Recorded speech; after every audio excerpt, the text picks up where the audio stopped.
dans un instant, ça va commencer. Nous vous demandons évidemment d'être indulgents. Le spectacle n'est pas bien rodé, laissez-nous encore quelques années. Il ne pourra que s'améliorer au fil du temps. Ah,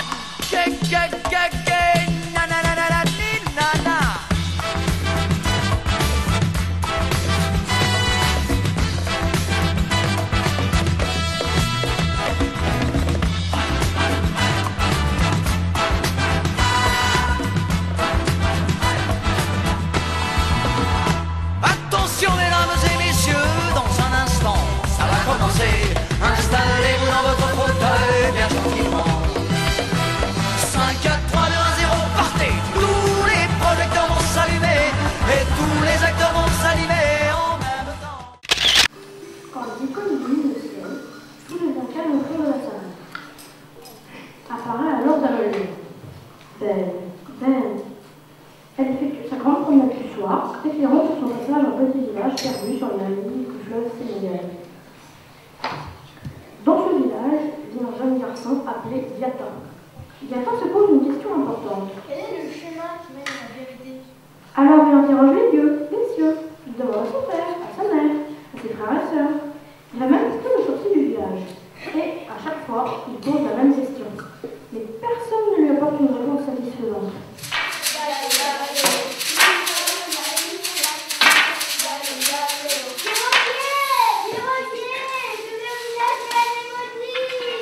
Soudain, sur la rive, une femme fait de grands signes. Commence alors les traditionnelles salutations. Ça va? Les amants. Ça va? Ça va. Et ta mère? Ça va. Et ton père? Ça va. Tes frères et sœurs? Ça va, ça va. Ton oncle et ta tante? Ça va. Tes cousins, cousines? Ça va. Et le vieux du village? Ça va.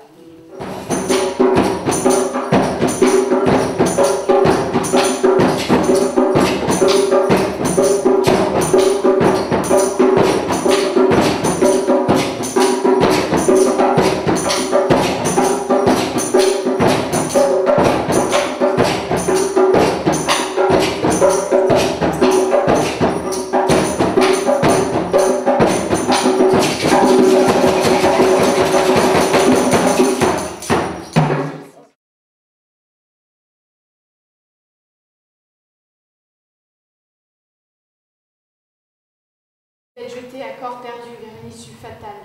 Vous avez tué. Mais je ne suis pas là pour juger, ça peut arriver à tout le monde. Je suis là pour faire le point. Et madame? C'est sûr! Votre mère devait être trop envahissante. Au lycée, vous ne trouviez pas de petite amie. Personne ne voulait de vous. Et vous, vous ne trouviez personne qui soit digne de votre mère. C'est typique. Encore un coup du complexe d'Oedipe. Je suis brillante, pas de doute. Je vais peut-être me servir de votre cas pour mon prochain bouquin. Mais... Il faut trouver un titre à ce bouquin, parce que, pas de doute, un mauvais titre, ça fait pas vendre. Que diriez-vous de Jambon dans un panier de crabes? Ou non, Jambon et ses belles. Oh, je sais, Jambon, le massacreur de Fontaine-Foufourche, une tentative d'explication. Tu m'as appelé, Jean? Tu veux faire de l'exercice? Brigitte s'est déjà mise en position pour faire des abdos? Ah, non, elle n'est plus très vivante. Pas de problème, nous commencerons les entraînements entre hommes.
personnage chez moi, dans ce rêve avec toi.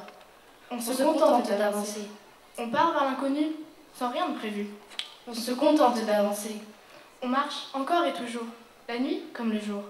On se contente d'avancer, sans jamais rien effleurer, pas même le sol sous nos pieds. On se contente d'avancer. Quand je me suis retournée, tu n'étais plus à mes côtés. Je me contente d'avancer, incapable de m'exprimer. Je me contente d'avancer, mes poings d'acier emprisonnés dans ce rêve agité. Je me contente d'avancer. Dans le ciel étoilé, je vois ma vie défiler. Je ne peux plus avancer. Je ne sais plus quoi penser. Je me contente de m'effacer.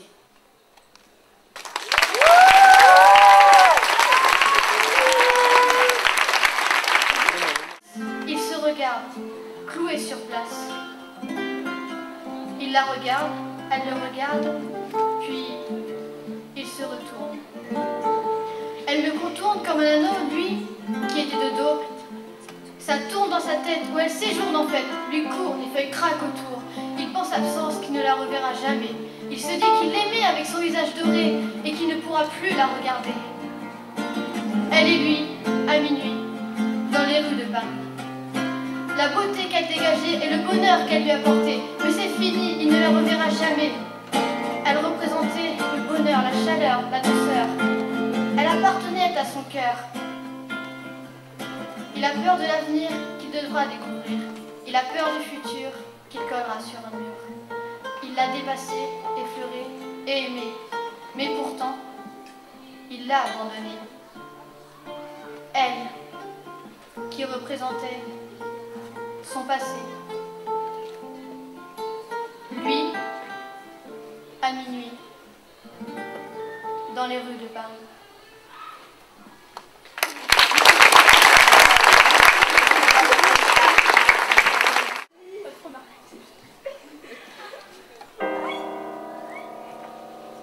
Tu me comprends quand je te dis que tu vas me manquer?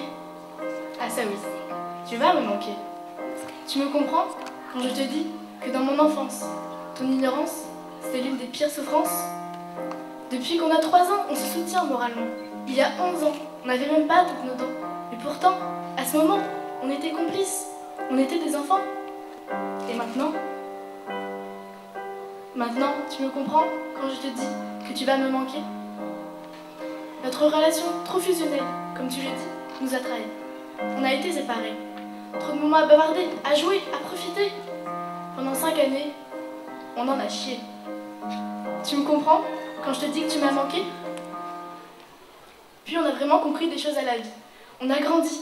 Mais au fond, quand on se retrouvait à la pause, à la récré, on pouvait pas s'empêcher de replonger dans notre passé.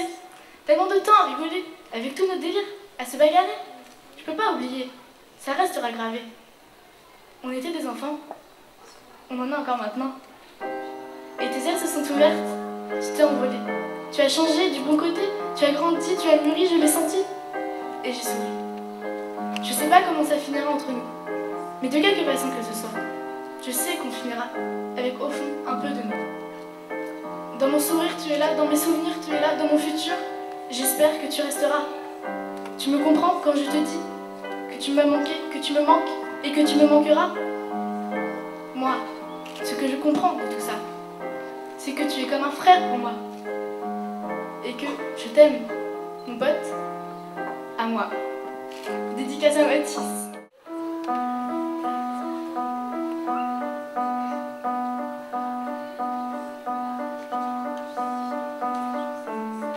Madame Z était triste, mais elle rencontra Monsieur X. Il n'était pas fait pour s'emboîter, mais le destin en a décidé. À cause des gens qui se moquaient, ils décidèrent de se cacher.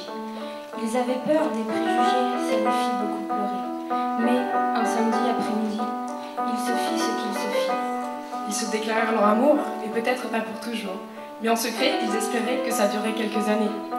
Ils avaient peur que la différence d'âge un jour nous décourage. Mais en fait, ce n'était rien, comparé à leurs besoins. Leur besoin de se toucher, leur besoin de se parler.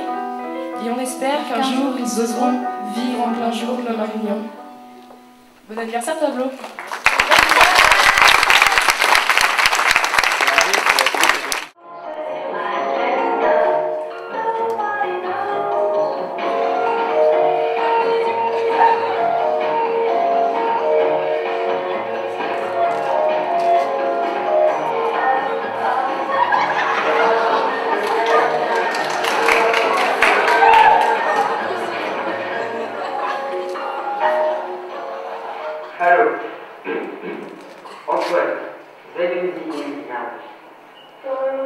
Entschuldigung, aber wir müssen amputieren. Wir müssen die Anschläge dafür diagnostizieren. Okay, Miss. Das ist lange.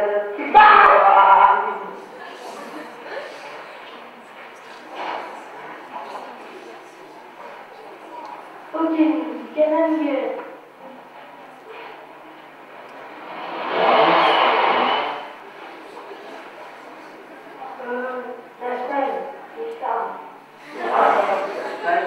Alors, dans le cadre d'un projet scientifique, on a décidé de faire une chambre à brouillard. C'est-à-dire qu'on va mettre en évidence des particules qui nous traversent tout le temps, qui viennent du cosmos, qui viennent des étoiles, tout ça. Donc, grâce à notre source, qui est du bêta-, c'est une source radioactive, hein, on précise. Donc, elle va mettre en évidence, augmenter le nombre d'électrons qui va traverser la pièce. Et donc, on fait un brouillard pour pouvoir voir leur trajectoire. Bonsoir, Léa. Alors, tu fais partie de l'atelier Relations extérieures. Est-ce que tu peux nous en dire un peu plus sur ce que tu fais sur la soirée cabaret? Donc on organise la soirée cabaret, donc on vérifie les gens qui rentrent, les gens qui sortent, on fait la surveillance des salles et puis on accueille les gens et puis s'ils ont une question à poser, on leur répond. Et est-ce que c'est la première année que tu fais ça? Le Rolex, oui, c'est ma première année. Et tes impressions alors? C'est vachement intéressant, j'aime beaucoup comme atelier et voilà, on participe à la vie du clé.